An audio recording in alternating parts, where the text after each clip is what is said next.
Hello everyone. You are listening to this audiobook on channel Voice of Purpose by NSS IT Bombay. Cybercrime, a very familiar term in today's world, isn't it? We are everywhere surrounded by technology, like mobile phones, laptops, computers, and many more. And the same is the case for cybercrime too. So, the question arises, what exactly cybercrime is? The question is quite broad. First of all, crime means any act harmful not only to any individual but also to a community, society, or state. In short, crime means any public harm. This is clear to everybody.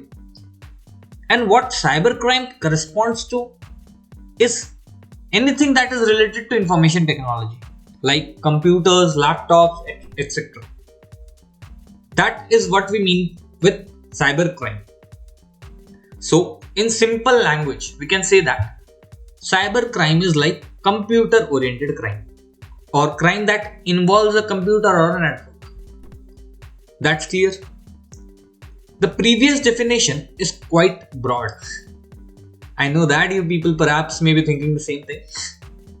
So, let us move ahead in our journey of understanding cybercrime. Let's start with a pretty basic question. We are now using YouTube to share our views, right? Now let's say someone or the cyber criminal of our example. Let's say he or she uses my today's sessions recording for some commercial purpose. That is without my channel's permission. Then in total he or she is involved in cybercrime. You may perhaps be asking that how exactly? So let's say he or she used it for the sake of promoting his or her own channel.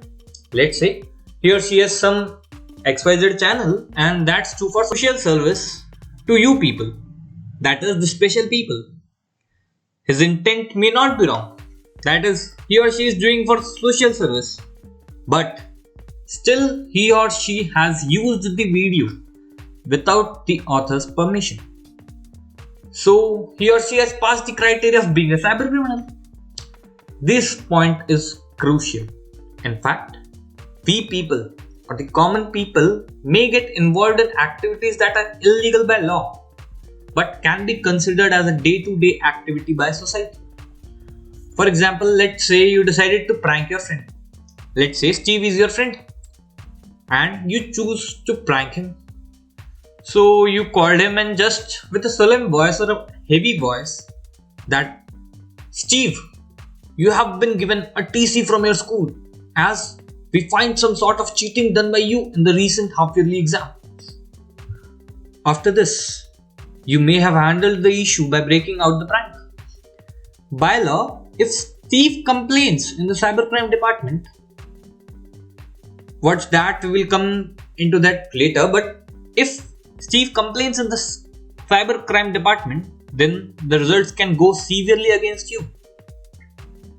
The previous examples were some of the simpler ones. When done on a higher level, like threatening for money or threatening for any other thing, then these type of acts come under a section of cybercrime called online harassments. Now, let's introduce a pretty dangerous term, that is cyber terrorist. A cyber terrorist is someone who intimidates or coerces a government or an organization to advance his or her political or social objectives. And how is he or she able to do so? That is by launching a computer-based attack against computers, networks, or the information stored on them. That is one of the greatest threats to the government today. Now, I can pretty much surely say that we undoubtedly have a clear idea about what cybercrime is. That is a computer-oriented crime in simple language. Now, there arises a question that how to protect ourselves from cybercrime. That's very crucial, isn't it? So let's discuss some general points or some general tips from my side. So first point is we should use a full service internet security site. Now what's that? So there are some antivirus agencies like Quick Hill, McAfee, etc. that helps us protect our devices from internet malware like viruses and other hacking attacks.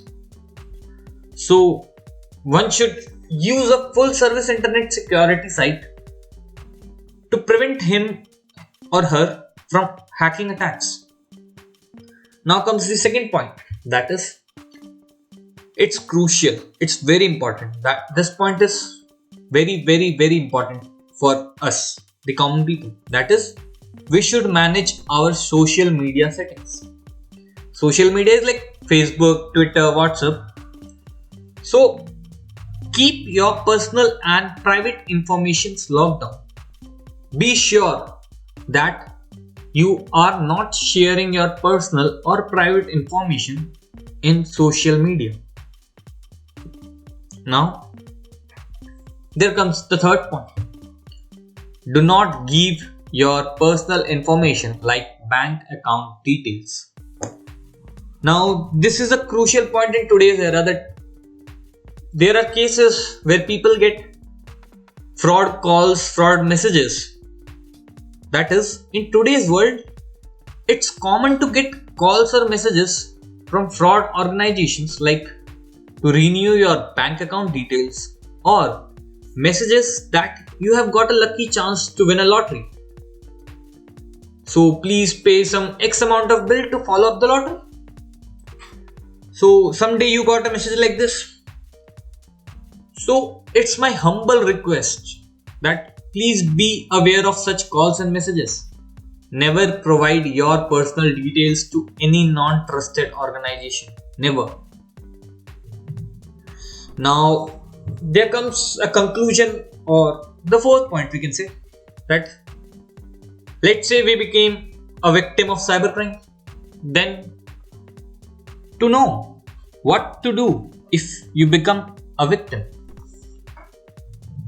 So, dealing it in a broad sense, let's say you unfortunately become a victim of a cyber attack.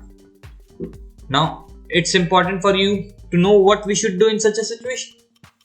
Firstly, you should contact the local police and report the issue as soon as possible under the cybercrime FIR section.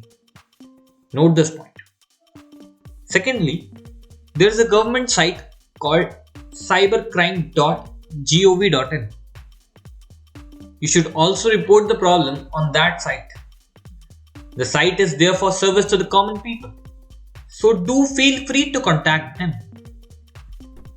Provide all the details of the incident correctly, and I can pretty much surely say that you will get back a positive output.